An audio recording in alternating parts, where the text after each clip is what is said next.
Ganda. Master Budol is back. Nag-agad sa Kalumalahay. Pero bakit? At paano nga ba kami napunta sa tubuhan? Ganda yan mga idol. Mula Paharang Silangan, bypass na kami dumaan. Tapos Balagtas Bawan bypass naman. Pagdating naman dito sa Bukuan, sa tapat ng AA's Lomi House, nagbuko break muna kami. Baka talaga ang init ngayon, kaya talagang nakakauhaw. Hindi na kami nagtagal. Masyado na naman nagmamadali si Master Budol. Pagkaubos namin ng buko, nag-ride out na ulit kami. At pagdating naman dito sa dulo ng bypass, kakaliwa naman tayo. Yung kanan ay papuntang Taal. Dito tayo sa papuntang Bawan. Dito tayo sa kaliwa.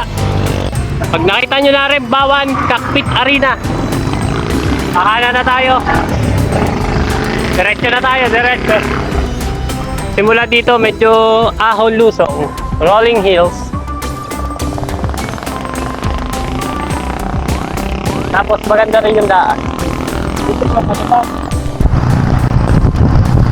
Nakakatingin din pala dito ng lusong. Ang ating favorite part ng pagbabike. Yan na, pisa na lang ahons. Panayad na ahons. Tsaga-tsagay lang natin. Pacing lang.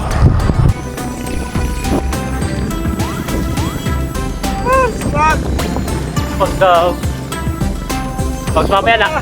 Mamaya na, sa unahan na yan. Hindi nyo na yung makikita mamaya. Nakakaliwa dapat. Dito na ba? Oo nga. Dire-diretso lang tayo hanggang makaabot dito sa arko ng Barangay Sinala. Dapat kakaliwa tayo dyan. Kaso backdoor ang gusto ni Master. Kaya dito daw tayo sa kanan. At pagdating na namin dito sa bandang dulo, naputol na yung daang sementado. At nakakaramdam na ako ng kakaiba mula dito. Maya-maya pa. Aba, at ito na, tubuhan na. Nag-umpisa na ang budol ni Master Budol. Pero kadamay din siya kasi pares kaming naka-road bike. Hindi din pala niya alam na ganito ang daan dito.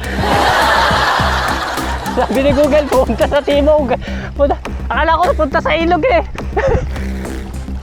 Pupunta sa ilog. Tapos yung pala ay mali na kami ng dinadaanan. Mabot na nga kami din sa tubuhan. Napakalayo na sa Kabihasnan. Halos wala ng bahayan. Buti meron kami nakasalubong na naglalakad at aming napagtanungan. Mali nga daw ang aming dinadaanan. Dahil ang labas na daw nito ay Luzon na. Napakalayo na. Bumalik ulit kami dito sa arko ng Barangay Sinala. Mula naman dito ay simula na din ng banayad na ahon hanggang sa Sinala Elementary School. At pagdating nga dito ay diretso lang tayo. May daan din dyan sa kaliwa. Mas malapit pero matarik ang ahon. At dahil gusto nga ni Master ng backdoor, susubukan natin yung daan dito sa kabila. Okay din ang mga ahon dito mula dito sa Barangay Alagaw.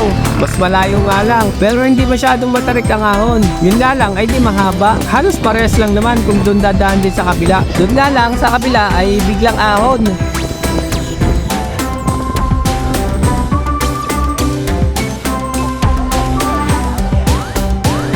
Ang ganda din pala ng view dito at ito naman ay paikot lang din. Pagdating naman dito sa pinakaparang view deck ng Kalumalahay ay nagpahinga lang kami.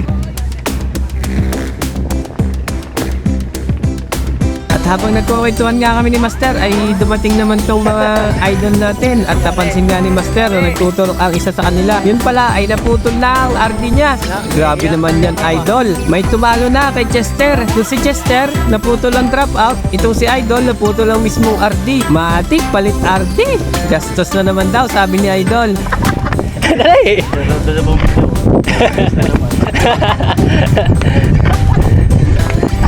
Pag-uwi na rin, mapapalo pa. Masyadong lalaksa ng pagpadyak. At pagkatapos namin makapagpahinga at medyo dumidilim na din, umalis na din kami. Wala din kasi kaming dalang ilaw, kaya hindi na kami masyado nagpagabi. Yun lang, tapos na. Pero bago matapos ang video nito, gusto ko lang kayong pasalamatan. Salamat sa inyo mga boss, idol. Salamat sa inyong pagsuporta. Ingat lagi sa mga ride. Hanggang sa susunod na ruta. Salamat!